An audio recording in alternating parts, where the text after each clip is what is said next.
Perfect, Victoria. And Okay. we are live. So, good evening, everyone.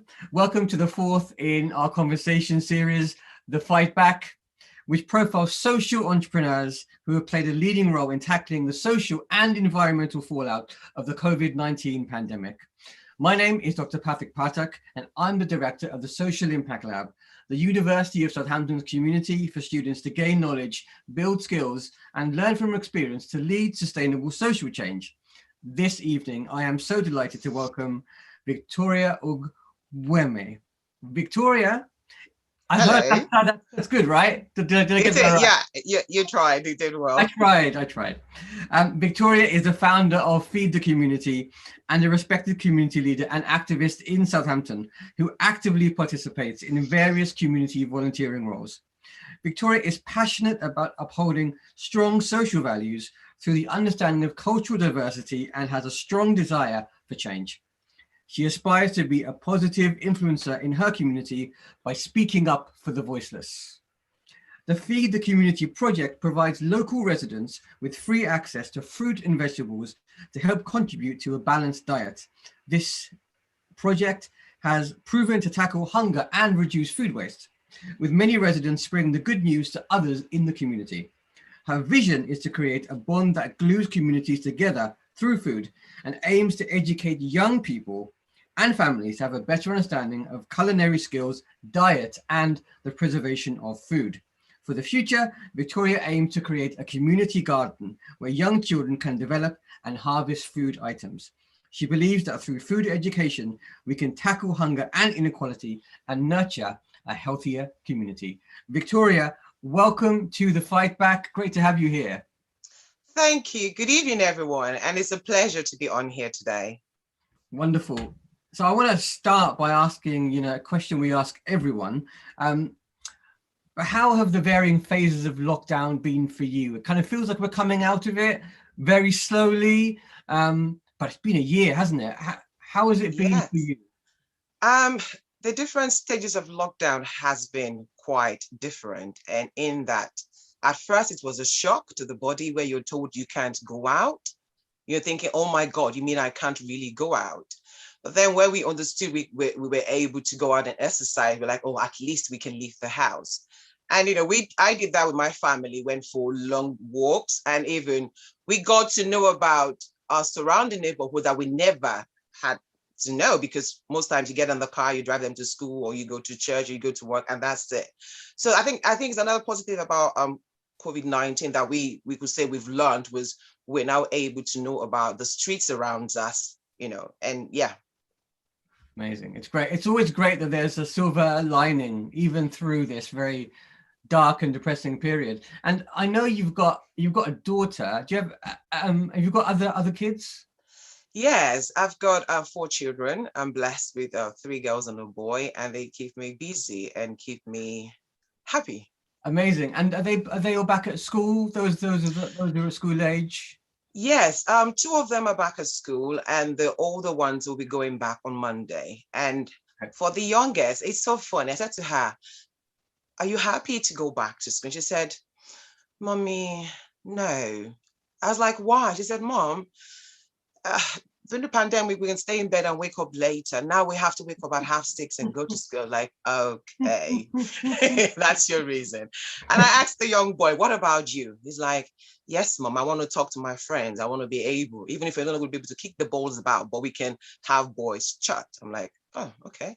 That's the boy saying." So yeah. Yes, boys for you.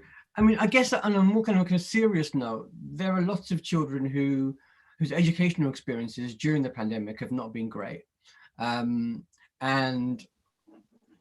I think is there a sense for you that across the south across Southampton there's been a little bit of scarring for children and going back to school? We think it's a very easy thing now they're back in Hmm. school, but actually to reintegrate into that social environment, Yeah. it's a bit challenging, isn't it? It is, and I can say from my daughter, just her saying that, it was like it made me realize it's not just going back to school. She's been away for some time. She's been on Instagram and on school lessons and the life lessons, and I'm thinking, and if she can say, "Mommy, I'm not really ready," as parents, I have to consider, oh my God. So what I did with her was have talked about the positiveness about going to school, remind her what she's gonna miss and how well she's gonna do. Remember, mommy now can take a break because mommy has been trying to do the job of the teacher, and she kind of say, okay, mom. And for other children, I know it's likely gonna be the same, because having to stay indoors and find a new way of learning from the norm, it is challenging. And I really, for me, I really applaud every parent and even teachers who have stayed behind the line to make sure our kids get the education they need. But most importantly, the TAs who've had to go into school to support the key workers children. My God, they are amazing. They are amazing. I'm going to say, well done. If they're there listening, well done, guys. Very well said. I think you're absolutely right. As a parent and as a homeschooler, do you feel a sense of relief now that it's over? Did you enjoy any part of that, or was it just added stress? Do you know one thing? I had a conversation with my neighbor yesterday while I was taking the kids back from the park. And I said, yes, one bit of me is happy that they're going back. Another bit is like, I miss them, because we had this bond that we would never had before. Because remember, a child gets up in the morning, 6:30, they've gone to school, they come back around 4. And by 6, you're saying to them, go to bed. So as a parent, you don't really have that time. But having them at home, you now have from the 6 o'clock to the 4 o'clock, they are with you. Yes, they have their break time. So I could say I developed this bond with my children even more. And I'm happy they are going back because they need that social part of their life. But I can confidently say, you know what, if they go back, I know they wouldn't suffer academically. So, it's a positive. That's great. That's great. So can we just say, has there been like a habit that you've adopted during lockdown that's kept you, preserved your mental health and physical health? Yes. Yes. I could say during the first part of the lockdown, I had some mental struggles. And one thing that I felt was my garden. I had to go out and get some flowers when I could and just spend 3 hours in the garden playing with the worms and whatever else that freaks me out in the garden. And it just takes your mind away from what is happening. And again, I just got into DIY because I'm thinking, oh, the kitchen floor needs changing, that needs doing. So you get into things. And for me and the kids, we now established a movie night. So we choose every Tuesday in the week where we just sit in front of the Netflix and binge and chat and just be happy as a family. It's so great. It's so great. Let's talk about the project. So how did Feed the Community start? And I guess the starting point is, how did you become aware there was a problem? Okay. Where I work in school as a teaching assistant, I worked on different key stages, both key stage 1 and 2, and even the younger age. It kind of struck me one day because it was a time when Southern City Council brought on the project about Feed the Future for the younger ones, where fresh fruits were being brought into schools. But to my amazement, some kids didn't even know what those fruits were and would say, no, miss, I don't want it. And I was like, why? She said, miss, we never had this in our house because it is expensive. I'm like, okay, you know what, guys? If I eat this food and I don't die, means it's okay. And they burst into laughter. So I had the strawberries and I pretended to choke, but they were like, Missy, I'm like, I'm fine, I'm here, I'm not dead. And they were like, yay. So that helped them kind of touch it, some touch and put it back because it's like a shock. What is this fruit? And within the week, I said to them, you know what, if you can try and bring in something from home that is fruit-like, that you like, I'll get to move your name up the board. And you know what? They were coming in, Mr. Ugwoeme, here is my carrot, here is my cucumber, here is my grapes. And I'm like, yes, your name is going up. You're the golden star. And in my class, I could say it brought an amazement and understanding whereby the kids can now interact with food. And I can talk to them about the benefits of having fruits and veg in their diet. But then lockdown happened and I was thinking that is not going to end there. What can I do?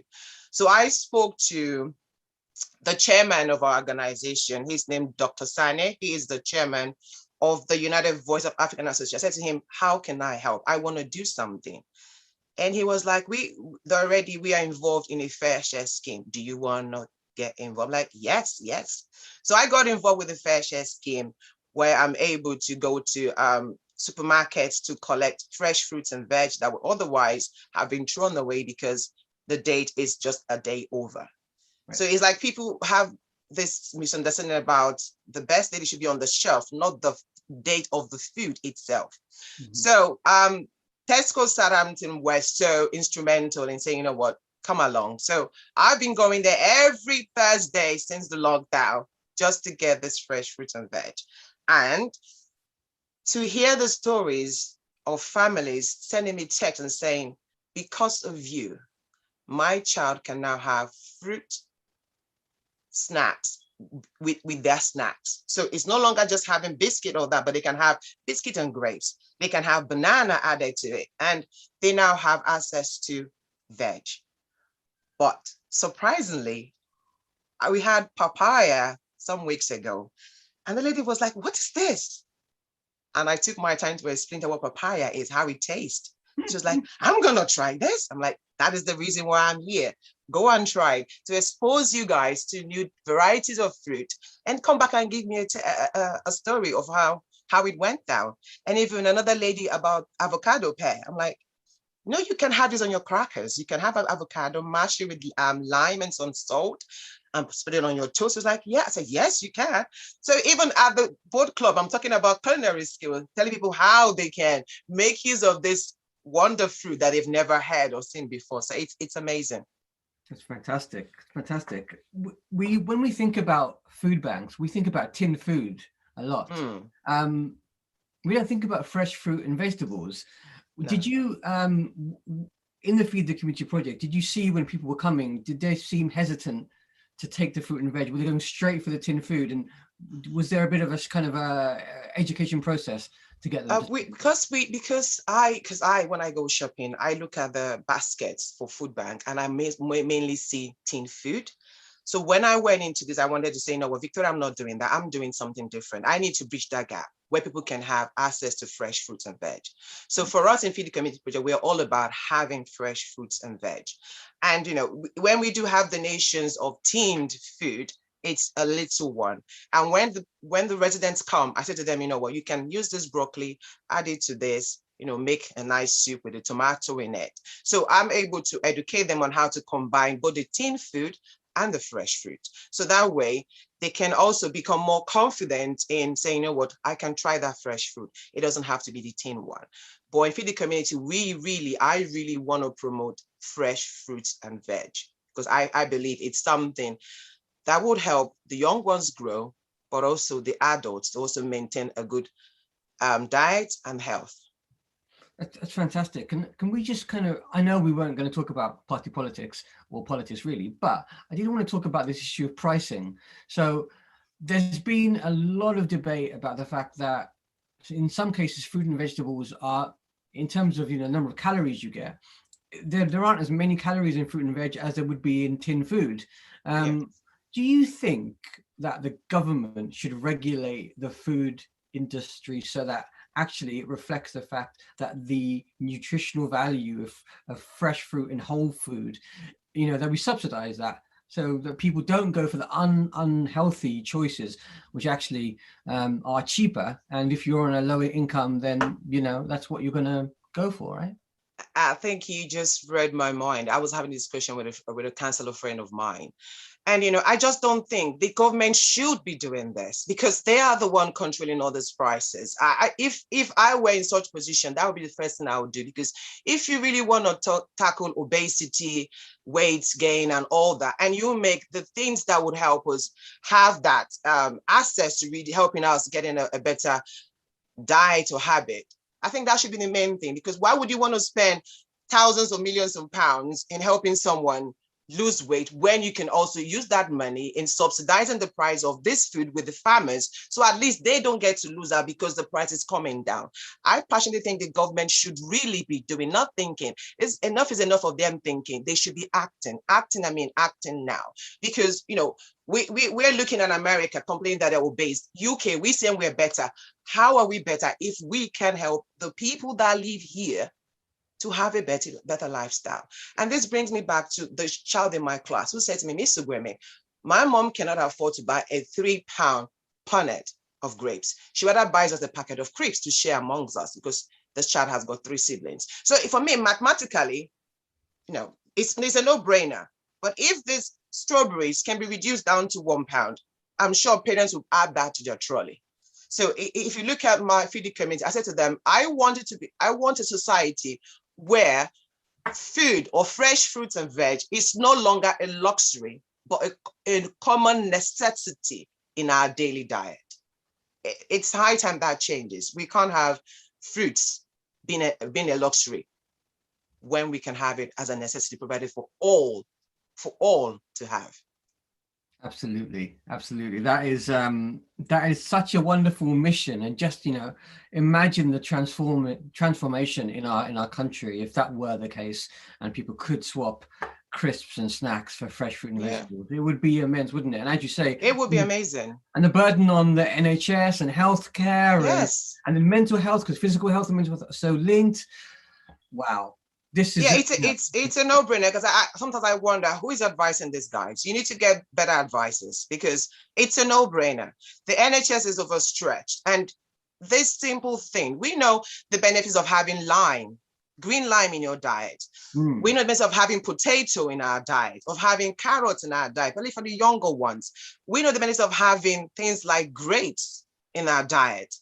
Why can't we provide this for our people? Why do we have to go and empower the pharmaceutical company in giving us drugs? Why are we I don't want to go political or something, but you know what? When we are now taking this processed medicine to help us lose weight or to help us feel better mentally, when we could just go and have that natural apple, that natural occurring oranges, to help us, that natural occurring potato, or natural occurring banana, which our young ones need. It's a no-brainer. Enough is enough for people enriching themselves out of the man-made pain they create for us humans, but actually sit down like a fellow human and say, you know what can I do to help my society? Absolutely. Brilliant. We talk about a little bit of a tension between I know there's a mission with Feed the Community to provide locally grown food, and I know that's I guess that's a long-term aspiration, but in the short term, does it really matter that much? And is it that something that you're looking towards to build towards, and getting people to grow their own food, because that's a big part of it, isn't it? Yes, in the short term it matters, and I have taken a step further, and I have gotten involved with local groups that provide seeds. So my plan is, when the kids are settled in school, to approach schools and say, can we encourage these kids, those that have got gardens, to have small pot plants in their gardens, and those that haven't, to have small pot plants that they can keep on their windowsill. And when it is grown enough, we can now take it from their windowsill to another child who's got a garden. So that way, those kids can link over the planting of this fruit. So just because you don't have a garden doesn't mean you should lose out. So if you don't have a garden, you can start small in a small pot. When it is too big enough to be on your windowsill, you can now contact me, and I will introduce you to another child who has got a garden. And that way we can create this relationship, this bond through food. And hopefully in the long run, when, because I was talking to Councillor Stadvia, available for us in Southampton, and because she's about culture and housing and building communities, how we can get something in the community that people can actually assess. Even a step further, I have gone and spoken to, where you have this allotment people. I don't know about I'm not technical with all the professional names. When you say, which allotment can we start with, and invite young ones from different schools when we are allowed to do so. So that could be like a day trip from school. Oh, let's go and see how the tomato is coming up. Let's go and see how the strawberries are coming up. And that way we can show the kids, this food doesn't just occur in tins. It came from the soil. It came from somewhere. That's wow. It'd be fantastic, wouldn't it? And as you say, starting very young is the key. Is really the key to get that in people's minds. Can we take the kind of slightly more controversial critique and criticism of food banks. You see this sometimes, the idea that the existence of food banks, firstly, is making people dependent on them, and that secondly, if you're providing free food, then what's the incentive for people to work?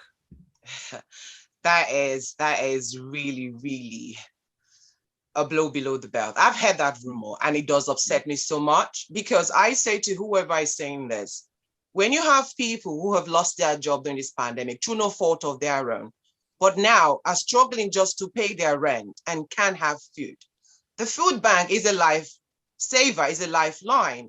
It's sometimes we as a society, I could say, people want to wait to see until there's a problem before they solve it. I want to say, what can I do before the problem occurs? What can I do to reduce that problem happening? Because we don't want to be where people are now thrown out on the streets just because they're having to subsidize the money they're going to use to pay for their rent, for their food.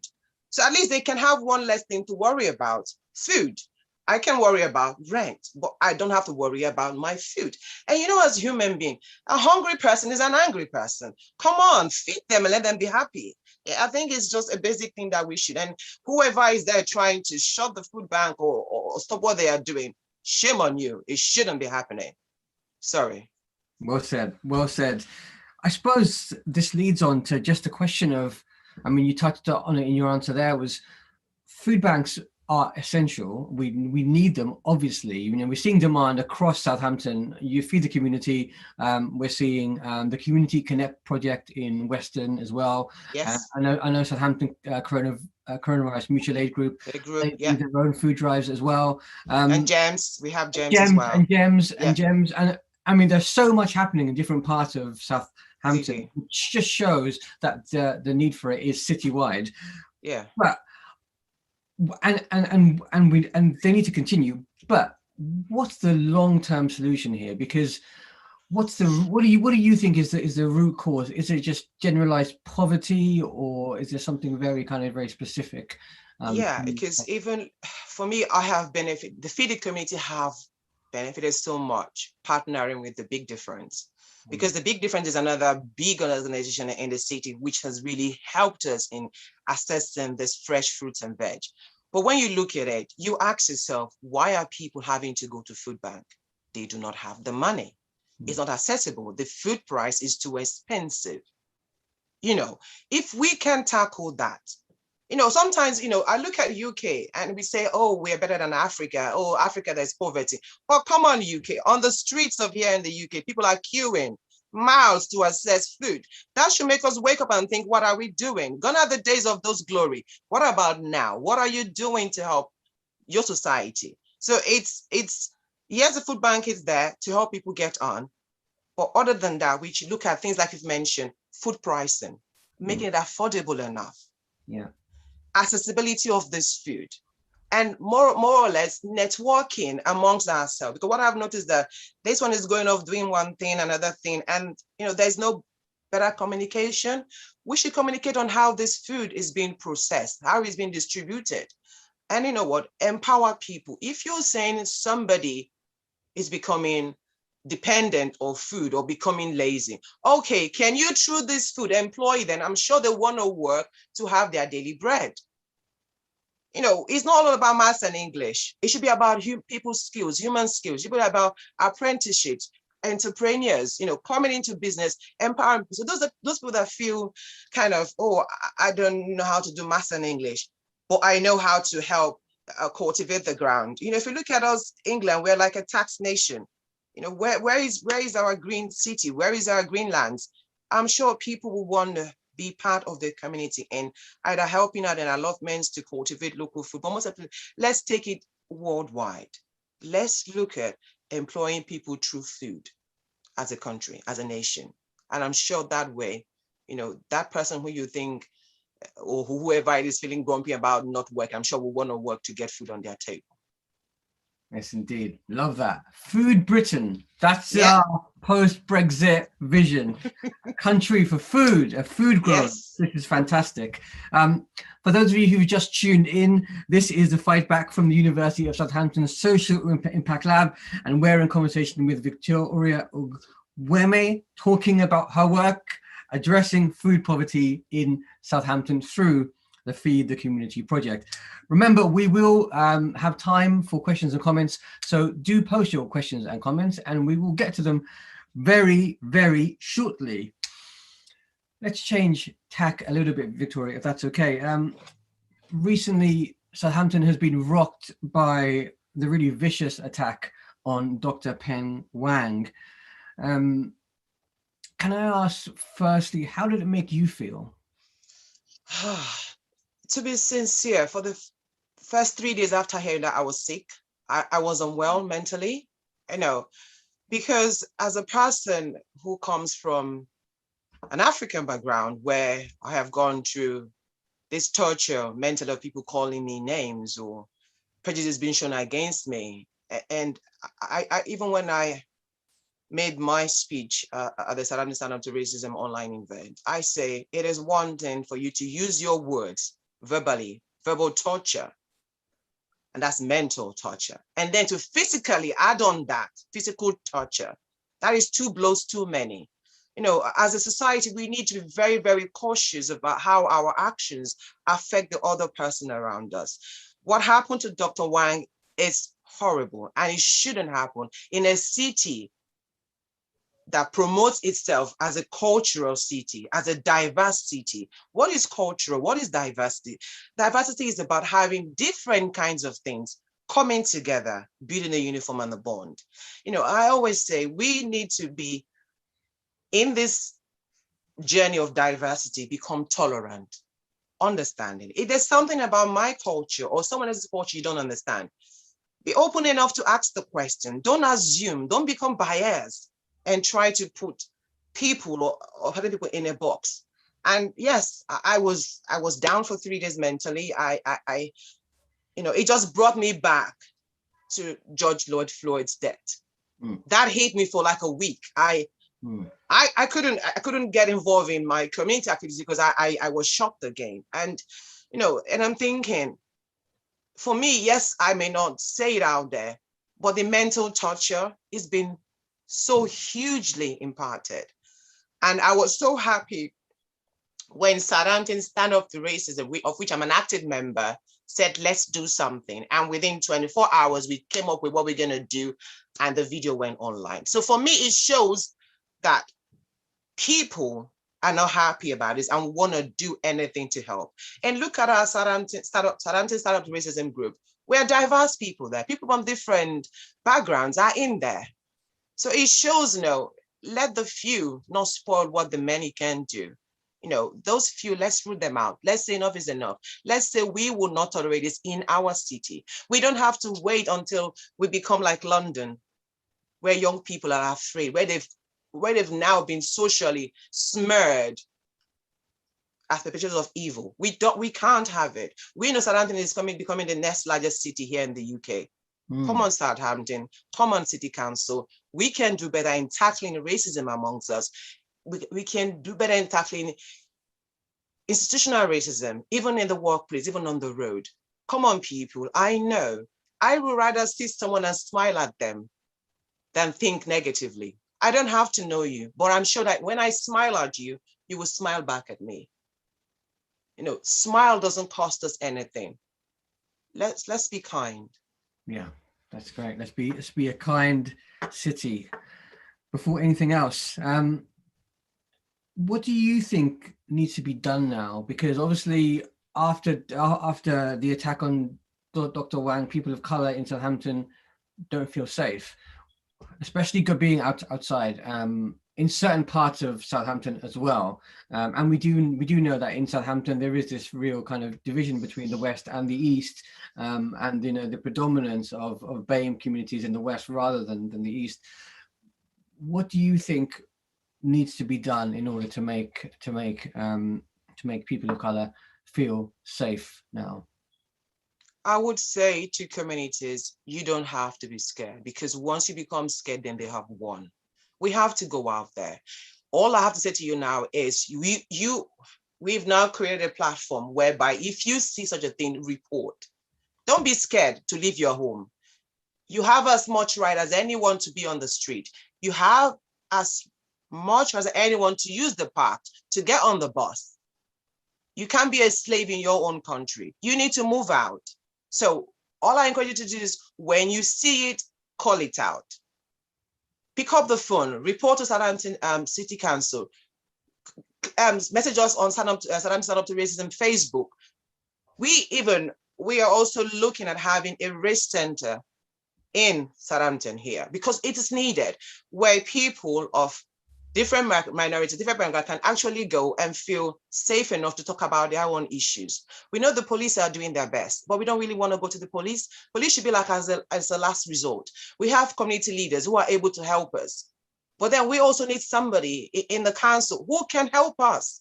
Because if our community leaders are not backed by the council, then we are not helping the residents, which the council say they want to protect. So councillors, get together. Let's have a race center here in Southampton to help us address this issue. But most importantly, do not be afraid of those perpetrators. They cannot win. We stand together. When you go out there, you see anything that's not right, call it out. That's right. Social media is there for you to get your voice heard. Use it and don't be afraid of using it. Brilliant. And yes, we will put the link into Southampton Stand Up to Racism in the event, so people can find that tool. And please do report any time that you do suffer harassment or racism. What's your we're emerging very slowly from racism. There's a lot from lockdown but what do you think is your greatest anxiety? Because it's happening. It's happening very slowly, but it's going to happen as we emerge from lockdown. What's your greatest fear? As a person, I choose not to fear. It's just the way I've approached life. I don't want to anticipate what has not happened yet. I rather wait and see how it goes.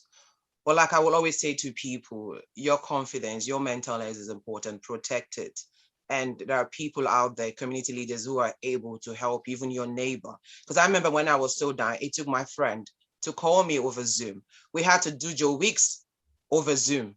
We had to do Joe Weeks over WhatsApp. You know, you're not alone. I want us to feel that we are not alone as a community and as a society. You're not alone. You have your next door neighbor. If you haven't spoken to them, I urge you today to just knock on the door if you can, when we can, and say hello. Or wait when they come out to wash their cans, say hello, I'm this. How are you doing? Because you find it so strange that people can be on the same street for 10 years and haven't said hello. Let's go back to those days, those rural days. Yes, we're not in the rural city or in the villages, but it'd be good to know who is living on number 1 and who is living on number 10. That way we become accountable for each other. That way we can look out for each other. Thinking, if Joe number 15, the car is not packed for the past 2 weeks, is he on holiday? If it isn't, let's find out what's happening. Let's get into a habit of trying to know your neighbor. You know, Dr. Sir John Shanti, you know, I love this man. I really respect him. You know, when I met him at the Race and Fate event organized by Diana Abbott, where we talked about, you know, how has race and how has fate impacted us? He said his motto has always been, I am your neighbor. I am your next door neighbor. You know, don't look at the color of my skin. Don't look at my hair if you don't like it, but just know I'm your neighbor and say, hello, neighbor. So, you know, it's always good. If you have a neighbor, you are blessed. Get in contact with your neighbor and start a friendship that is positive, that is good. Thank you. Yeah, that's brilliant. And I think it reflects the fact that during lockdown, we've actually become so much more hyper local, haven't we? I mean, yes, before our world was so big, our world became our street. And so knowing your neighbor became one of the things you could do. And so hopefully that's been a really beneficial outcome of the past year. We've talked about anxiety and fear. Let's talk about hope. What's your greatest hope now? Where, you know, I mean, and I guess fundamentally, my question is, what can we take from the past year and use it to catalyze a new world? What I could say is, because sometimes I don't want to watch TV because there's so many doom and gloom happening.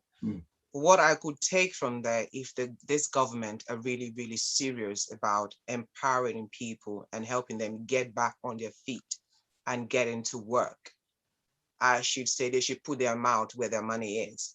It's not just the talk. And that is one thing I know that has marred politics, where people feel, oh, they just talk, but they don't do it. We need to start, if you are in a position of authority in the local council or as an MP or as even Boris Johnson, I urge you, don't just do the talk. Put your money where your mouth is. Put some money in the economy. Get our economy back. We've got this money. Bank of England, we have the money. What are you doing with that money? People are working, paying their taxes, and yet you tell them you can't help them in their time of need. That is something I would be hopeful for. And I'm so thankful for Southampton City Council for how they've kept people in work as much as they could. They've been brilliant. They've made sure that there was no redundancy, and how they have supported local businesses in accessing the grants that the government has brought forward. We have a council that we should be proud about. And I always say, if you don't know, check on the council website, get in touch with them. If you have a question, there's always someone there to answer you. So my hope is that our government and whoever has been elected to oversee their people would actually make sure that they do what they say they would do. That would make us be a more trusting society. Not only trusting, we can now create happiness for ourselves. Absolutely. We do need to restore faith in government. That is unquestionable. Before we move on to any questions or comments people may have, my last question, I guess, is just to ask, how can university staff and students support the Feed the Community project? Is there a way for us to get involved and support you? Oh, yes, there is a way. And I would say, there's a friend of mine, Idris Ajay. He's a researcher. He's a physicist at the university. And I've got Chris also, who works in university. He also volunteers when he's available. So I would always say, Southampton University, this is your city. The university is named after the city. Mm-hmm. It will be a good thing for Southampton University to have that connection with the local communities. Sometimes it amazes me when I'm getting to the age whereby now my daughter, which uni are you going to go to? Why should we have a uni in our doorstep and we're having to go very, very far? Is it the cost? Is it that we don't know what's happening there? There should be how will I put it? A department responsible for getting the local people to know more about the uni. We can have walk days where people can just walk in, or have something that we can know about the researching. But in the short term, I would appreciate more awareness. We would also like to have a permanent site for the Feed the Community project. And I'll also welcome young volunteers and older volunteers to come and say, it's in our city, and as a university, we are supporting this. So whoever is in charge, we'll welcome your suggestions and ways to help us. Fantastic. Well, if people are listening here from the university leadership, then it's a great opportunity here. And I think we have heard this message before, and there is actually I can say there's a lot of positive noises and action for us to be more civically engaged. So I think this past year has really made the university realize our role, and so I think we can look forward to more engagement between the university and Southampton. So that I think is going to be a good thing. And also I have spoken to a couple of your colleagues from Southampton University, and the conversation has been really good, and I look forward to how will I put it? Make sure this conversation will not just end at conversation, but it would lead on to something being created. Because I always say, if what you want is not there, then create it. Absolutely. Yep. That's great. That's a great motto. So we've got a little bit of time left for questions and comments. So do keep them coming in. We've got a question here from Mags, and the question is, hi Victoria, how do you get people engaged in your vision for a communal garden to make sure it is community-led and owned? Thank Matt for that question. I would say, please contact me via Facebook. or our website. Just once you type in Feed the Community Project, it's going to come on. I really, really would appreciate more local engagement because it is meant to be local. It's meant for us. And if you have ideas or ways you think we can speed up this process, I will be more than happy to listen. I also have a small group of people that I'm working with, that already are involved in October books, because they help us to, with planting. We have another new plant, I've forgotten the name right now, a new plant group society who has already come on board with us, so there's room at the table. Come along and let's discuss and let's make it happen. Always room at the dining table. Yeah. I do know, in fact, that there's a student group called Student Hubs who are really interested in community gardening. So they will definitely be up for this. So I'll make sure to connect Fantastic. you after the event, Victoria. Can I just ask, Thank you. where is the communal garden? Where do you plan for it to be? Is it in Bitten Park or? I plan for it to be in Beaton Park, but it doesn't have to be limited to Beaton Park because I want something across the side of the water in Itchen. So if there's anyone out there who thinks there's a good piece of land, and because sometimes people say, oh, it's a private land. If you're a private land owner and you're not using your land and you think this will benefit you, this is another way for you to help this project. Release your land to us and let us do some planting. At least it helps us use the resources in the land. So it doesn't have to be just the council alone. If you're a private owner out there and you think you've got land that we can use, we'll be more than happy to come along with the experts and look at how we can make that a reality. And you'll be honored because you know you've done something for your local community. So thank you. That's great. I'm sure there is a landlord somewhere with a property or two, which is not occupied, has got some garden space that we could use. I'm hopeful. let's hope there is someone. There has bound to be. Come forward and help. Yeah. I think, Victoria, you have stunned people into silence because people are watching, and I think they're just absorbing the brilliance of your words. And I know we weren't going to talk politics, but you do sound like a politician in the making. So it's fantastic. We're so glad that you've come on the show, and from the Social Impact Lab perspective, we would love to partner with you and to recruit volunteers for your project, because I think it's a brilliant opportunity for our students to get involved, and to spread the word.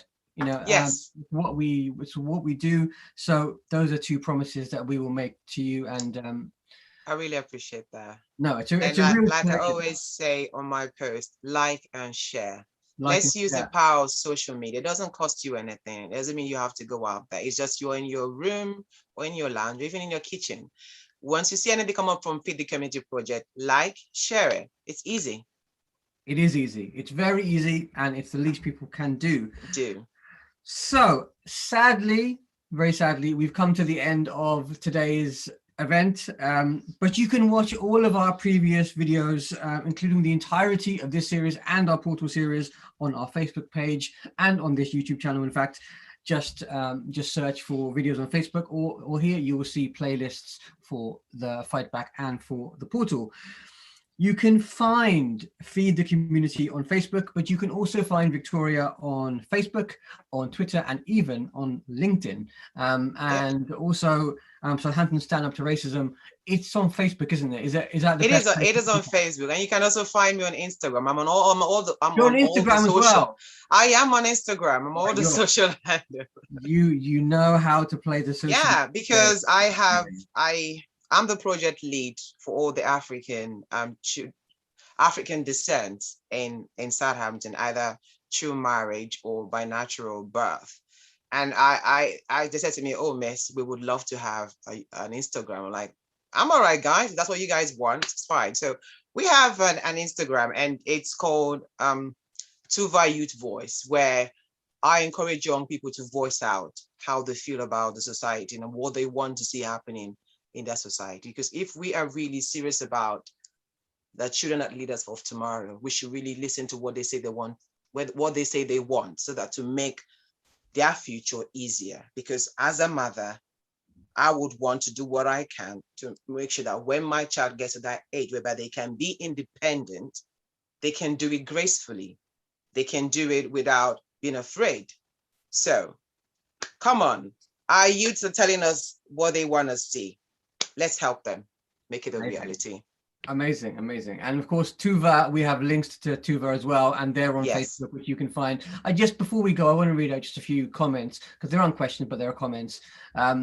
We've got applause. We've got Susan saying, great vision, so needed, all the best with it. Bryony, oh, it's a really nice story that I have this year got into growing. Bryony's born and raised in Southampton, and know that most other kids growing up here would be the same, would be very keen to get out, get involved with your vision. So there we are. We've got one recruit for you, Victoria. Thank you. And Bryony, yeah, has and we've got someone again saying thank you.